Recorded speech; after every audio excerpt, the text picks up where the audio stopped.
Hello friends, digital Ritika में आप सभी का बहुत बहुत स्वागत है। आज का हमारा टॉपिक है टूल्स मेन्यू बार। तो चलिए स्टार्ट करते हैं और देखते हैं कि टूल्स मेन्यू बार में ऐसी कौन कौन सी चीजें हैं जो आपके बहुत काम आ सकती हैं और आपके काम को जो है बहुत इजी कर सकती हैं। तो देखते हैं। सबसे पहले इसमें दिया हुआ है आपको ऑप्शंस। तो इस ऑप्शंस को हम ओपन करते हैं। तो देखिए यहाँ पर आपको ये कुछ चीजें दी हुई हैं। सबसे पहले दिया हुआ है वर्क स्पेस। तो वर्क स्पेस में ये सारी चीजें क्या हैं?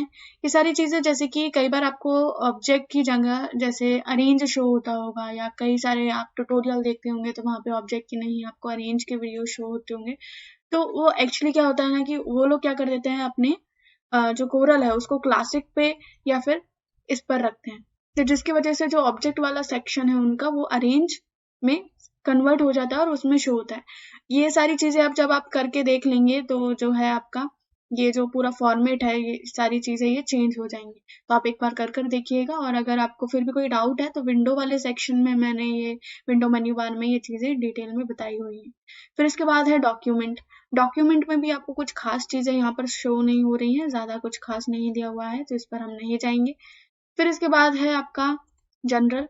तो जनरल में आपका जैसे कि जब हम कोई भी पेज न्यू लेते हैं तो वहां पर जो सेटिंग्स आती हैं वही सेटिंग्स इसमें दी हुई हैं कि आपको हॉरिजॉन्टली वर्टिकली कितना क्या रखना है और कितने किस व्यू मोड पे आपको काम करना है। मैंने बताया था कि अब फर्स्ट वीडियो में अपनी फाइल मेन्यू बार के कि हम इसको एनहेंस्ड पर ही रखकर काम करेंगे, जिससे जो क्वालिटी है वो अच्छी आए, जो भी डिजाइन हम करेंगे उसकी। फिर इसके बाद पेज का साइज आप यहाँ से जैसे जब भी पेज लेते हैं तो उसका साइज आपको कितना क्या रखना है, यहाँ से आप उसको ले सकते हैं दोबारा से। फिर लेआउट। लेआउट आपको क्या रखना है, फुल पेज के ऊपर काम करना है, बुकलेट, ये सारी चीजें यहाँ पर शो हो रही हैं तो आप यहाँ से भी उसको ले सकते हैं।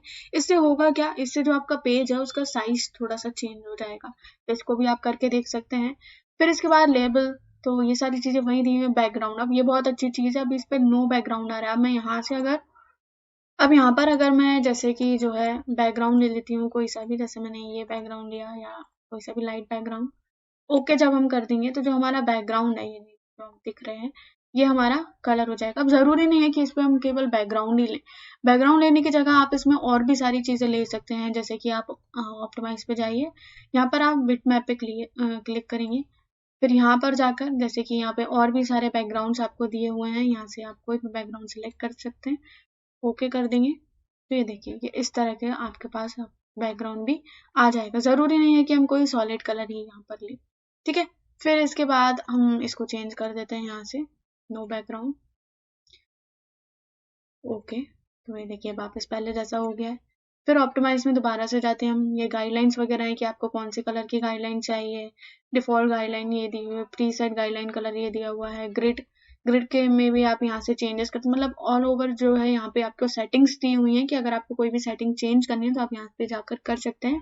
अगर आपकी जो है खराब हो जाती है या गलती से आपसे मिस्टेक से या कुछ भी बोल सकते हैं कि इधर उधर हो जाती है सेटिंग, तो आप यहाँ पर जाकर देख सकते हैं कि सेटिंग सही है या नहीं है। फिर उसके बाद रूलर। ये रूलर स्केल के लिए आपको दिया हुआ है कि कितने स्केल पे क्या रहेगा। Save video. तो ये सारी चीजें आपको दी है। गाइडलाइन पे आप जब डबल क्लिक करेंगे तो यहाँ पे ये देखिए ये प्लस वाला साइन, यहाँ पे ये सारी चीजें भी आपको दी हुई हैं। ग्लोबल में इतनी कोई काम की आपकी चीज नहीं है, अगर आप प्रिंटिंग वर्क भी कर रहे हैं तो शायद हो सकता है आपकी ये सारी चीजें काम आए, ठीक। फिर इसके बाद है हमारा टूल मेन्यू बार में कस्टमाइजेशन। अब इसमें कुछ आपकी एक्स्ट्रा सेटिंग्स आ जाएंगी, जैसे कि डिस्प्ले की सेटिंग है, इसमें कुछ खास चीजें नहीं है। एडिट, एडिट में आपको ड्राइंग ये सारी चीजें क्या रखनी है, जैसे रखनी है। बट मैं आपको ये कहूंगी कि ये चीज जो सेट है उनको वैसे ही रहने दीजिएगा, ज्यादा छेड़खानी नहीं करना। कुछ कुछ चीजों के साथ ही करना, जैसे कि बैकग्राउंड है या फिर हमारा पेज फुल साइज करके देखना या कम करके देखना। स्नैप टू ऑब्जेक्ट, ये सारी चीजें आपको यहाँ पर दी हुई हैं। पावर क्लिप इनसाइड, ये ऑलरेडी सेट है हमारी। ये टूल बॉक्स देखिए हमारे यहाँ पे कौन सी चीज कितने डायमीटर पे या कितने डिग्री पे चेंज होगी, ये सारी चीजें हमको यहाँ पर दी हुई हैं, ठीक है। अगर आपको लग रहा है कुछ भी आपकी सेटिंग गलत है तो आप जाकर सेट कर सकते हैं उनको दोबारा से। फिर इसके बाद टूल्स मेन्यू बार में हमको यहाँ पे देखिए, अगर आपकी कोई भी सेटिंग थोड़ी सी भी चेंज हो जाती है, गलत हो जाती है, तो आप क्या करिएगा, सेव सेटिंग हैज रेफर्ड, आप यहाँ पर जाके क्या कर देंगे कि जो सेटिंग्स आपने की हुई हैं या एक्स्ट्रा कुछ सेटिंग्स आपने कर दी है तो वो बाय डिफॉल्ट आप जैसे ही इस पर क्लिक कर देंगे तो जो सेटिंग्स हैं वो डिफॉल्ट हो जाएंगी अपने आप, जैसे आप इस पर क्लिक कर देंगे। फिर इसके बाद है कलर मैनेजमेंट। तो यहाँ पे आपको डिफॉल्ट सेटिंग्स या डॉक्यूमेंट सेटिंग दी हुई है। डिफॉल्ट सेटिंग में देखिए ये आपको कुछ सेटिंग्स दी हुई है, ये जैसी हैं आपको इनको वैसे ही रखना है, कोई भी चेंजेस इसमें नहीं करने हैं। फिर इसके बाद हम वापस से आते हैं ये डॉक्यूमेंट सेटिंग। तो डॉक्यूमेंट सेटिंग भी आपको बताई हुई है कि सेटिंग्स आपकी ऐसी की ऐसी रहनी चाहिए, अगर उसमें कोई भी चेंजेस होते हैं तो आप उनको तुरंत सही कर लीजिएगा। फिर इसके बाद इसी में आपको आता है क्रिएट। अब ये थोड़ी चीजें अच्छी आपको दी हुई हैं, जैसे कि आपने कोई सिंपल सी ये लाइन ली हुई है और इसमें जब आप देखते हैं यहाँ पे आपको कई सारे एरो देखने को मिलते हैं, तो किस तरह से आप क्रिएट कर सकते हैं। तो यहाँ से भी आप ये चीजें क्रिएट कर सकते हैं। कैसे, चलिए देखते हैं। मान लीजिए मैंने ये 2 एरो बनाए और उनको इस तरह से रखा। अब मैं यहाँ पर टूल्स पर जाती हूँ, क्रिएट।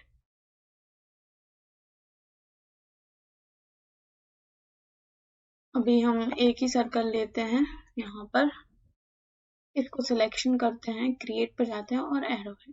तो ये देखिए ये अभी इस तरह से शो हो रहा है। आपको यहाँ से अगर इसको बढ़ाना है तो इसको बढ़ा सकते हैं। इसको हम 30 कर देते हैं ये, और ओके कर देंगे। अब आपको पता कैसे चलेगा, जब आप इस पे सिलेक्शन करते हैं। देखिए यहाँ पे मैंने इसको सिलेक्शन किया तो ये देखिए यहाँ पर आपको कई सारे एरो देखने को मिल रहे हैं।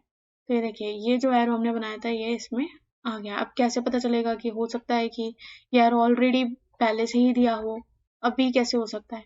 अभी मैं इसी सर्कल को थोड़ा सा बढ़ा देती हूँ। अब दोबारा से इसी पर जाती हूँ, क्रिएट एरो, और ये देखिए ये आपको बड़ा दिख रहा है। अब मैंने इसको ओके कर दिया। अब दोबारा से इसी लाइन के ऊपर मैं जाती हूँ और देखिएगा कि यहाँ पर उसके बाद में ये देखिए इसके बाद में ये हमने लिया था, यहाँ पर ये हमारा बनकर रेडी हो गया।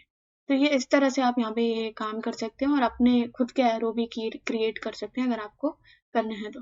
फिर इसके बाद इसमें ऐसे ही कैरेक्टर भी दिए हुए हैं। कैरेक्टर आपको बनाने हैं तो बना सकते हैं। पैटर्न्स जो हम देखते हैं कि जब हम इंटरेक्टिव फिल टूल पे काम करते हैं, जैसे कि यहाँ पर मैं काम कर रही हूँ, तो ये देखिए यहाँ पे आप ये जो पैटर्न देख रहे हैं यहाँ से भी आप ये बना सकते हैं। आप ये पैटर्न कैसे आप बना सकते हैं, देखिए ये मैंने लिया, यहाँ पर मैं अलग अलग कुछ सर्कल इस तरह से ले लेती हूँ। मान लीजिए ये मेरा एक पैटर्न हो गया है, ठीक है। मैंने इसको सिलेक्शन किया पूरे को यहाँ पर इस तरह से। इसको सबसे पहले हम डिलीट कर देते हैं। यहाँ पर मैंने सिलेक्शन किया इसका, टूल्स पर जाऊंगी मैं। टूल्स पर जाने के बाद पैटर्न फिल। अब मुझे इसको किस में कन्वर्ट करना है, वेक्टर में, बिटमैप में, या टू कलर्स में।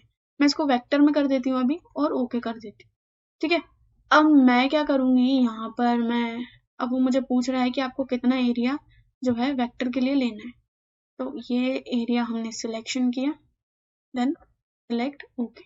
जैसे ही आप ओके कर देंगे या एंटर कर देंगे तो आपको इस तरह का फॉर्मेट शो होगा, ठीक है। अब यहाँ पे वो हमसे नाम मांग रहा है तो हम इसको 2 3 4 ऐसा कुछ भी नाम दे देते हैं, या टैग भी अगर आप देना चाहें तो दे सकते हैं, और ओके।